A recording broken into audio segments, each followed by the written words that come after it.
വൈദഖുൽതും യാ മൂസ ലൻ നസ്ബിറ അലാ തആമിൻ വാഹിദിൻ. മൂസേ, ഞങ്ങൾക്ക് ഈ ഒരു ഭക്ഷണം മാത്രം മതിയാവും. തആമും വാഹിദ് എന്ന് പറഞ്ഞാൽ ഒന്ന് എന്നല്ല, വാഹിദ് എന്ന് പറഞ്ഞാൽ വൺ എന്നല്ല.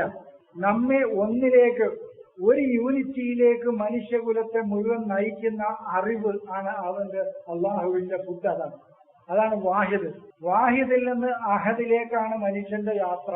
ഇന്നമാ ഇലാഹുക്കും ഇലാഹും വാഹിദ്. ആ ഇലാഹും വാഹിദയിൽ നിന്ന്, നഫ്സും വാഹിദയിൽ നിന്ന് അള്ളാഹു അഹദിലേക്ക് മനുഷ്യൻ യാത്രയാകണം. അതാണ് വാഹിദ് എന്ന് പറയുന്നത്. നമ്മെ എല്ലാം, വാഹിദ് എന്ന് പറഞ്ഞാൽ ഒന്നല്ല, അഹദ് എന്ന് പറഞ്ഞാൽ ഒന്നല്ല, എല്ലാം ഒരു സത്യത്തിലേക്ക്, എല്ലാ ജ്ഞാനങ്ങളെയും ഒരു സത്യത്തിന്റെ ഉറവിയിലേക്ക് കൊണ്ടുവരിക എന്നുള്ളതാണ് വാഹിദ്. എല്ലാത്തിനെയും ഒരു യൂണിറ്റിയിലേക്ക്, ഒരു യാഥാർത്ഥ്യങ്ങളുടെ ഒറ്റ ഏകത്വത്തിലേക്ക് എല്ലാ ജ്ഞാനങ്ങളെയും കൊണ്ടുവരിക. അങ്ങനെ കിട്ടുന്ന അറിവിലേക്ക്, ആ അറിവിനെ മാത്രം അന്വേഷിച്ച്, അതാണ് സബുർ എന്ന് പറഞ്ഞതാണ്. ക്ഷമിച്ചു കുത്തിരിക്കാനല്ല. അത് ഞാൻ പറഞ്ഞു തന്നിട്ടില്ല. സബുർ പറഞ്ഞിട്ടുണ്ട്, ബസർ പറഞ്ഞിട്ടുണ്ട്, റബസ് പറഞ്ഞു തന്നിട്ടുണ്ട് നിങ്ങൾക്ക്. റബസിൽ നിന്ന് സബറിലേക്കും, സബറിൽ നിന്ന് ബസറിലേക്കുമാണ് മനുഷ്യന്റെ യാത്ര. ആദ്യം റബസ് നടത്തണം. വൽ യതറബ്ബസു ബി അൻഫുസിഹിന്ന, അല്ലെ? വൽ മുതല്ലഖാത്തു യതറബ്ബസ്ന ബി അൻഫുസിഹിന്ന. അതാണ് റബസ് ചെയ്യണം. പിന്നെ സബർ, നിരന്തരമായ അന്വേഷണം. അങ്ങനെ അന്വേഷിക്കുമ്പോൾ അവന് ഉൾക്കാഴ്ച കിട്ടും, ബസർ കിട്ടും. അതാണ് റബസ്, സബർ, ബസർ. ഇത് കിട്ടും. ഈ ഉന്നതമായ ഉൾക്കാഴ്ച മനുഷ്യന് കിട്ടുകയാണ്. അതിന് ലൻ അസ്ബിറ എന്ന് പറഞ്ഞാൽ നിരന്തരമായ അവന്റെ അന്വേഷണ പഠനമാണ് സബർ എന്ന് പറയുന്നത്. നമ്മളോട് സബൂറാകാൻ പറഞ്ഞത്, നമ്മളോട് സബൂറാകും എന്ന് പറഞ്ഞാൽ അതിന്റെ അർത്ഥം നമ്മളോട് കുട്ടിക്കാലത്ത് നമ്മളോട് പറഞ്ഞിട്ട് സബൂറാകും എന്ന് പറഞ്ഞാൽ മുണ്ടാതെ കുടി കുത്തിരിക്കുന്നതാണ്. അതൊക്കെ അള്ളൊരു തീരുമാനമാക്കി തെരഞ്ഞ് ക്ഷമിച്ചു കുത്തിരിക്കുന്നതാണ്. ക്ഷമിച്ചു കുത്തിരുന്ന ഒരു തീരുമാനം ആവില്ല. എന്താകാ തീരുമാനം?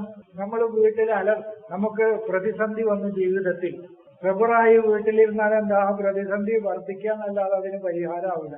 ഒന്നാലപ്പം ഇങ്ങോട്ടേക്ക് കൊടുക്ക് കയറുമ്പോ മഴക്ക് വേണ്ടി തുറക്കേണ്ടത്. ആര് ചോദിച്ചു? മഴക്ക് വേണ്ടി തുറന്നാൽ ദുഴ ബാക്കിയാവുന്നല്ലാതെ മഴ കിട്ടൂല. വെള്ളം കിട്ടണമെങ്കിൽ ഉപ്പുജലം ശുദ്ധീകരിക്കുക, കിണർ കുഴിക്കുക, കുഴൽക്കിണർ കുഴിക്കുക. ഇന്നല്ലാഹ മഴ സ്വാബിരിൻ, ഷമാലികളുടെ കൂടെയാണ് അള്ളാഹു. യാഥാർത്ഥ്യങ്ങൾ കിട്ടുക, നിരന്തരമായി ആ യാഥാർത്ഥ്യങ്ങൾ അന്വേഷിക്കുന്ന ആളുകളുടെ ഒപ്പമാണ് യാഥാർത്ഥ്യം എന്നാണ്. അതാണ് അള്ളാഹു എന്ന് പറയുന്നത്. അള്ളാഹു നമ്മളിൽ നിന്ന് വേറിട്ട ഒന്നാണെന്ന് ഇവര് മനസ്സിലാക്കിയതാണ് ഏറ്റവും വലിയ അമലി. ഈ സമൂഹത്തിന് പറ്റിയ ഏറ്റവും വലിയ തകരാറ് നമ്മളിൽ നിന്ന് വേറിട്ട ഒന്നാണ് അള്ളാഹു എന്ന് മനസ്സിലായതാണ്. അതുകൊണ്ടാണല്ലോ ഒരു പള്ളി തെരഞ്ഞു പോണത്. അള്ളാഹ് ബന്ധപ്പെല്ല എന്നാണ്. മക്കത്തേക്ക് തെരഞ്ഞു പോണെന്താണ്? അള്ളാഹു ഇവന്റെ കൂടെ ഇല്ല എന്നുള്ളതാണ് അവന്റെ പ്രശ്നം. അത് നമ്മുടെ ഉള്ളിലുണ്ട്. നമ്മളുടെ ഉള്ളിലാണ് അള്ളാഹു റസൂൽ ഇരിക്കുന്നത്. അവരെ നമ്മളെ വിളിച്ചുകൊണ്ടേയിരിക്കുന്നുണ്ട്. അപ്പൊ നിരന്തരമായി സത്യവും യാഥാർത്ഥ്യവും അന്വേഷിച്ചു കൊണ്ടിരിക്കുന്നവരാരോ അവരുടെ കൂടെയാണ് അള്ളാഹു ഉള്ളത് എന്നാണ്. കാരണം അവർക്ക് യാഥാർത്ഥ്യവും സത്യവും കിട്ടുള്ളൂ.